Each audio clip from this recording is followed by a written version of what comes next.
ang umaga. Kahit sa dilim, naghihintay pa rin. Umaasang bukas ay may liwanag sa aking buhay. Umaga ko'y aking hinihintay. Sadya kaya ang buhay sa mundo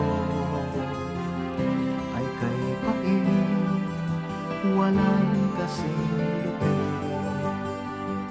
Kailan kaya ako'y di naluluha at ang aking pangarap ay unti-unting matutupad?